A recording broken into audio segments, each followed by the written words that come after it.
Hi guys, welcome back to the channel. Well, here we are at outside Kiss Food on Second Road and at the bottom of Sardana. That's the Edge, the new apartment, well, condo block, which is going to take some time to fill, I think. So we're going to do Streetsmart chat number 3, while we have a walk up Diana and along Bucau and then down Soy 15 back to Second Road and back to where we started. As a way of introducing the first chat subject, I'm going to tell you a little story. A few days ago I was chatting to an English friend of mine, and he told me about a little trip he had over to the dark side, that's East Pattaya, over the other side of Sukhumvit Road, just before the current lockdown started in April. So he walked into a small bar where there were 4 girls all playing pool, and one of the girls in particular caught his eye. Very small, about 5'2", very slim, with a very pretty smile and a lovely face. So very soon he and this pretty little thing were sitting and chatting and got on really well and had great chemistry.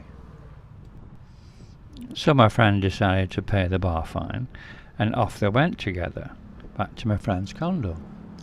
And out came the Leos, and they sat down on the sofa chatting and canoodling and things, and then suddenly this pretty little thing sat up and said to my friend, "I'm surprised that you bar fined me." "Why?" asked my friend. "Because I think you're not like ladyboys." "Are you joking?" my friend said. "No, I'm not joking. I'm ladyboy." And at that point my friend's story becomes a little less clear about what actually happened next, and he just says, "She left a little later." Then my memory started to kick in, and I remembered a conversation I had with my friend about 3 months ago, which would be around the time of the incident, when my friend randomly asked me if I thought it was okay to have a BJ from an LB. So I'm asking you guys what you think happened, and please keep it YouTube clean. Obviously you now know the subject of the first chat today, ladyboys, which is not a derogatory term here in Thailand. They call themselves ladyboys. However, recently some of the younger ones have started to call themselves trans ladies, because really they want to be thought of as ladies. Now there are trans ladies all over Thailand, but because of the opportunity to make money, there's a high proportion, a much higher than normal proportion, in places like Bangkok and Pattaya. Now some of these ladies are absolutely stunning, with incredible figures, and you could put them up there as a 9 and a 10, some of them. You only have to look at the ones in the trans LB shows like Tiffany's and Alcazar to see that. However, you should always remember that they have higher testosterone levels and in some cases a man's strength. So it's always a good idea to treat them with respect, no matter what your own feelings are towards them. That's just common decency. We'll just have a little walk down LK Metro while we're chatting. And you'll see there's some work going on. There's various places being worked on, builders in, so somebody's hopeful. Going back to ladyboys, if one of them approaches you, just be nice and friendly, and just, if it's not your thing, just say, "Thank you, but I like girls," and they'll understand and they'll go away. If trans ladies is your thing, because of the fact that they are still physically a man and have that natural aggression of a man and what have you, then it's always a good idea to go to an ST room first until you get to know them, rather than back to your own condo or your own hotel, for sure. You see that on the right, that Dove Club, that's brand new. Never been opened to my knowledge. So it's probably going to be a go-go, I would imagine, but brand new. And that disco club there, it's just never taken off, that Friends one. Never really taken off. I don't know why, but it hasn't. We'll see if the one round the corner, the warehouse one, takes off when things open up again. Another thing to remember is that some of these trans ladies are victims of bigotry. Let me tell you another little short story told to me by a trans lady who has become just a friend, over the last few years. And she's very attractive, pushing a 9, I would think. So back in 2018, she met a young Korean guy who had come to Pattaya on holiday. And they got on really well, and he became a sponsor. Then after only a few weeks, he came back again to Pattaya. This time, he went and organised a Thai passport for her and got 2 flight tickets and took her to Korea on holiday. So she stayed with the guy in his apartment, because he had a nice big apartment apparently, and everything was really good, wonderful. And then one day he announced that he was going to take her to meet his parents, which came as a bit of a surprise, but she went along with it. So when they arrived at the guy's parents, they were both lovely to her, and the father spoke good English, and the mother had gone to the trouble of cooking a really nice meal and was really sweet to the girl, and everything was really good. Let me just interrupt the story here for 1 second, because I've noticed that the door of that warehouse club across the road is open. So I'm going to just walk in and take you in and see if there's anything, we can see anything that's going on in there. Just go have a look.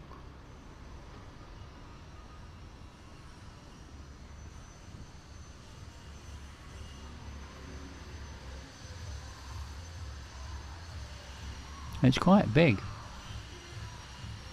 Yeah, it's a big area. If you remember it when it was the Puk Plaza place, the whole area was very big. It wasn't used much, but it was quite big. So that's interesting. Anyway, let's go back to the story. So the next day, the boyfriend had to go to work for the day and left the girl in his apartment alone. Then just before lunchtime, there was a knock on the door, and the girl opened it and found the boyfriend's parents standing there. And they just walked in without asking and told the girl to sit down. They wanted to talk to her. And their attitude was completely different to the way it had been the previous day. And they said to her that the most important thing now, at this stage of their lives, was grandchildren, which the girl could obviously not give them. So they told her that yesterday had been an act for the benefit of their son, and what they wanted was her to leave immediately while their son was at work.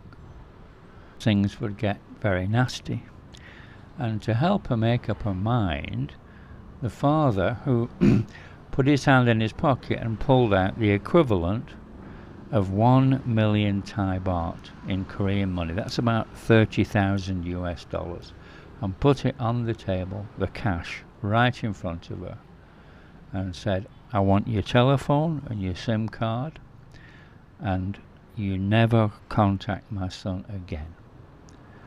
And we'll take you right now, you pack your things right now, and we will take you right now to the airport. And that's the end of it. So I asked her, what did you do? I took the money and was on the plane back to Thailand by the end of the day. So I suppose that could be classed as a win-win for the parents and the trans lady, but not so much for the guy. Anyway, that's life.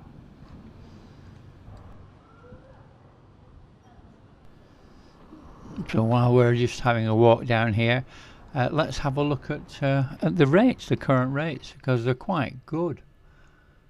Baht has definitely dropped quite a bit, and it's good for us over here, and you when you come back. Oh, this is just down here on the right is the that quite unusual motorbike shop. I just have a little look at it and see what there is in the window. They've usually got something unusual to look at.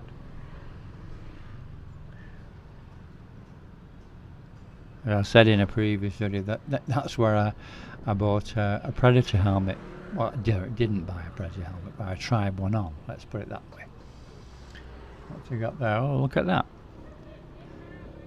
Got some nice stuff in there sometimes. Very unusual stuff.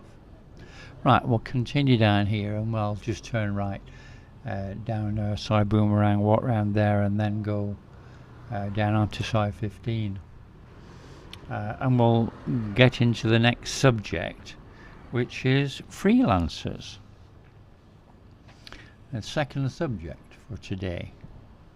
And basically, freelancers are girls who don't work full-time in a bar. Either a beer bar, go-go bar, it doesn't matter. But they don't have a salary. So this is the beginning of Boomerang here. Yeah, so they don't have a salary. So they work entirely independently on their own. I mean, it originally started down on Beach Road, I would say. And what became known as the Coconut Bar. And so obviously there's no bar fine with a freelancer. The lowest sort of Beach Road prices went down to around 700 and then up to around 1,000. But that was the only cost, of course. I mean, nowadays you get freelancers, obviously, well, not right now, but when it's open, in nightclubs, in discos. They're more sort of upmarket than Beach Road. And again, there's no bar fine. And the prices there are more like 1,500 to 2,000 baht for ST from discos. But these days, of course, it's phone apps, isn't it? I mean, everywhere's closed now as well, so it's all phone apps. And they're getting very popular in Pattaya. I mean, so popular you wonder what will happen when it reopens, whether they'll continue using phone apps or whether they'll go back to, the discos or wherever, probably a bit of both. There's Hideaway, which is, of course, takeaway only at the moment. Not good. Now, some freelancers are sort of loosely associated with specific beer bars and have an arrangement with that bar so that any drinks bought for them by anyone in that bar are priced as a lady drink and they get their 50 baht. So if any freelancer wants you to go to a particular bar for a drink, then it's usually because either they have a lady drink arrangement with that bar or she has some girlfriends in there where you will be expected to buy lady drinks for the girlfriends as well as her as a return favour from the other girls. So just as with a trans lady, if you don't know a freelancer, then it's always a good idea to take her first time or second time even or whatever, short time only, and to an ST hotel rather than to your own place. It's just for safety. Once you get to know them, then you could take them to your room, but at the beginning, no, don't do it. Better to be safe. Don't forget you don't have anyone to complain to and there's no bar to go back to and what have you, so that's the way to do it. And you often come across freelancers like just walking down the street in Bacau or in Treetown or even in Central Festival. But in all cases, short-term hotel, not your own condo. So I hope this advice has been helpful, and for when you return. And if you like the video, please subscribe and like and share and ring the bell. And I shall see you on the next video. And thank you very much for watching.